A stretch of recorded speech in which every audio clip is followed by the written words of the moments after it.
Bueno, pues muy atentos a no ser víctimas de estas montarrentas.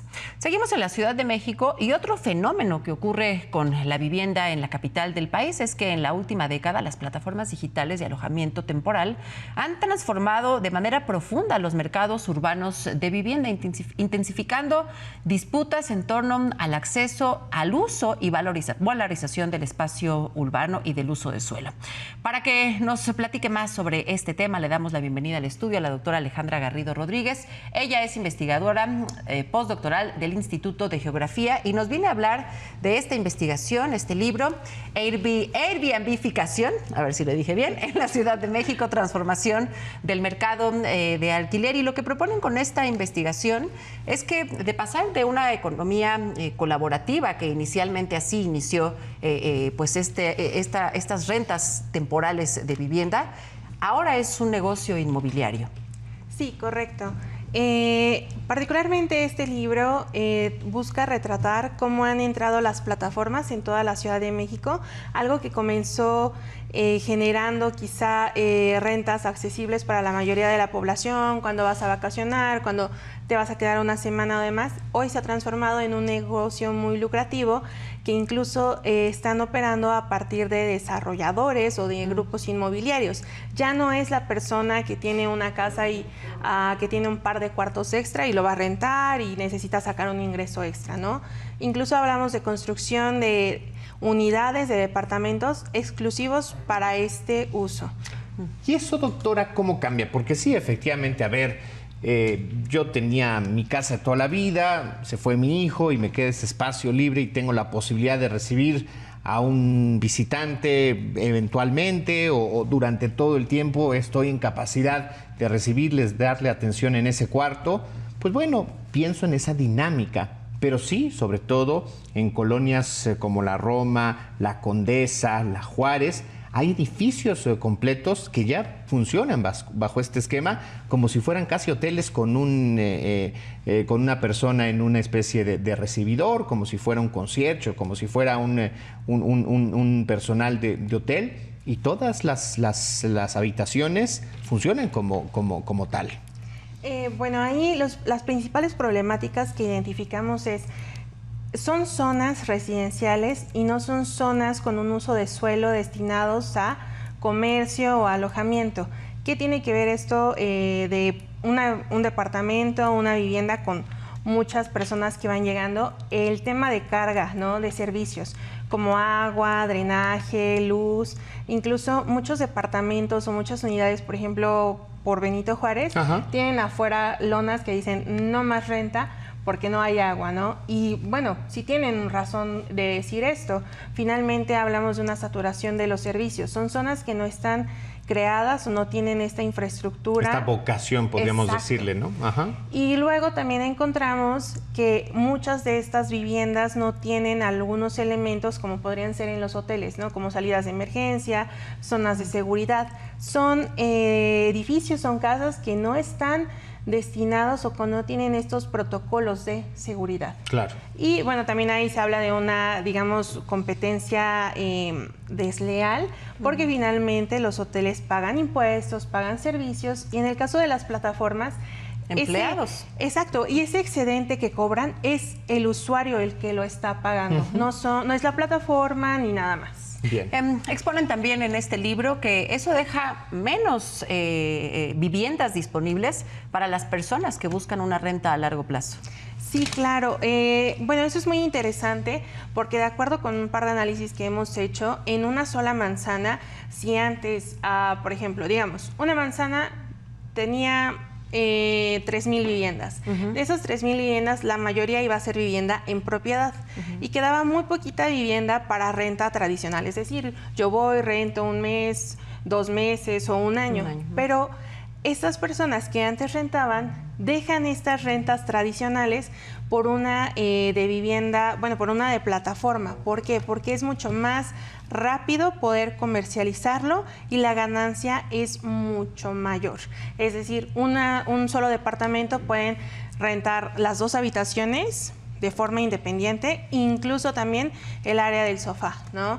Como un espacio o una habitación compartida. Es decir, una renta que antes te podía costar 6,000, 8,000 pesos, ahora son 8,000 pesos por cada área, ¿no? Por una habitación, segunda habitación y así. Ahora, además, suelen estar estos servicios de renta temporal en estas zonas céntricas, ¿no? Volvemos a lo mismo, Benito Juárez, Cuauhtémoc, parte de Miguel Hidalgo, parte de Coyoacán, parte de Álvaro Obregón y la Magdalena Contreras, y volvemos a expulsar por este fenómeno a quienes necesitarían vivir ahí para trabajar o para pernoctar cerca de su trabajo, y les hacemos mucho más cara la vivienda y con menos opciones, ¿no? Por supuesto.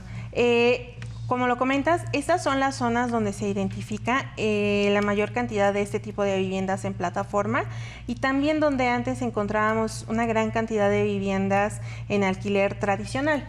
Pero hoy en día se han expulsado, como bien lo comentas, hacia otras demarcaciones un tanto más alejadas, como podría ser en Iztapalapa, Iztacalco, Venustiano Carranza, lo que va a traer consigo que las personas que antes rentaban para estar cerca de su trabajo, ahora hagan desplazamientos de mayor tiempo. Perdónale que me meta, pero, por ejemplo, aquí estamos, nosotros transmitimos desde Coahuila y Jalapa. Sobre Coahuila hay varias vecindades, como se le conocería a este tipo de vivienda popular de antaño, que tiene además pues una dinámica de vida muy especial, en donde los vecinos se quejan de que algunos propietarios están rentando lo que quizás hace 10 años costaba 5,000 pesos, hoy en 25,000 pesos, 25,000 pesos, y son espacios que no rebasan ni siquiera los 70 metros cuadrados. Correcto. Particularmente este tema que comentas de las vecindades es muy interesante, porque digamos que son viviendas tradicionales, como tú lo comentas, incluso para sectores populares o que tienen otro tipo de connotación social. Pero hoy en día tienen esta valorización. Incluso muchas de estas plataformas dicen, ven a vivir a una vecindad tradicional de... Ocurre mucho en el centro histórico. Claro, adquiere esta experiencia, y entonces los pintan con colores súper bonitos, es una moda muy hipster, y además al lado están como los cafecitos, algo muy bohemio. Sí. Y como lo comentas, ya no son rentas de 5,000 y entonces ahora son de 20. Lo que pasa es que con estas viviendas que ahora se rentan en 20,000, los que siguen ahí habitando con 5,000 empiezan a enfrentar esta... como se ven muy presionados, ¿no? Porque si rentaban, el dueño va a decir, ok, mi vecino lo estaba rentando en 20. Yo quiero también 20. Claro, porque lo voy a seguir dando en 5. Y la vivienda y los servicios, esto nos lleva a hablar de otro tema también muy profundo, la gentrificación. Los que pues se pueden quedar en esa zona se enfrentan también a pagar servicios más caros, alimentos más caros, incluso a pues que los productos se ofrezcan en idiomas que no hablan.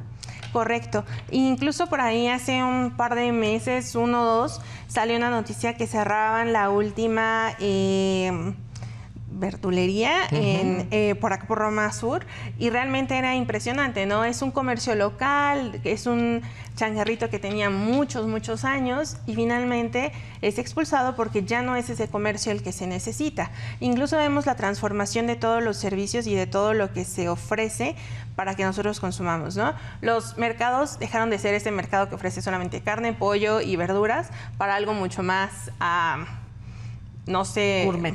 Exacto, ¿no? Preparado, elaborado. Vamos aquí, por ejemplo, al mercado de San Juan y encuentras cosas un poco exóticas. Ahora, doctora, ¿cómo equilibrar y cómo pensar cuál es la evolución deseable, por ejemplo, del mercado inmobiliario en una ciudad? El pensar que sí se revalorice el valor de una propiedad en la Ciudad de México, que los capitalinos que tienen una inversión pues puedan pensar que tienen más con lo que significa, pero también pensar en estos incrementos artificiales y sobre todo, vamos a decir, presionados por una dinámica como la operación de estas plataformas, y qué tanto además, preguntaría, es algo definitivo, no es una burbuja inmobiliaria que en cualquier momento se pueda venir abajo y resulte peor.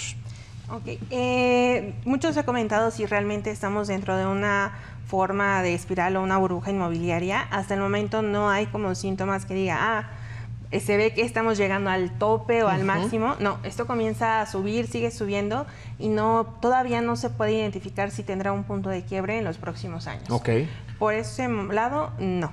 Lo que sí es realmente preocupante es que muchas personas ahora en la menor cantidad posible son los que habitan, o más bien los que rentan sus espacios, ¿no? Eres propietario y vas a rentar esta casita o las habitaciones que tienes disponibles. Ahora vemos mucho más como un negocio inmobiliario. Se empiezan a crear departamentos, unidades completas para esta forma de comercialización.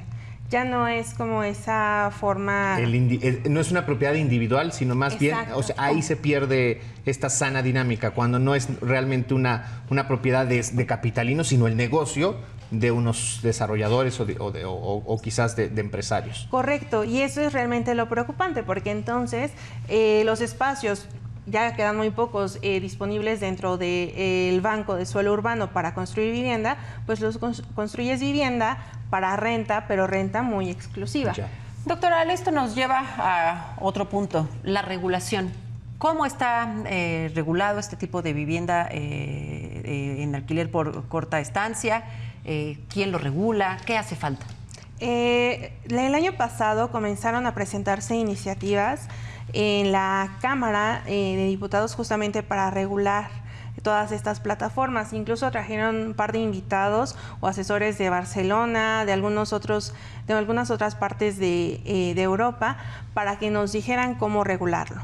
Ahí tienen algunas medidas como topes en cuanto a la cantidad de noches que se puede rentar un inmueble, cuánto puede estar disponible en renta, y también un poco en cuanto a los precios.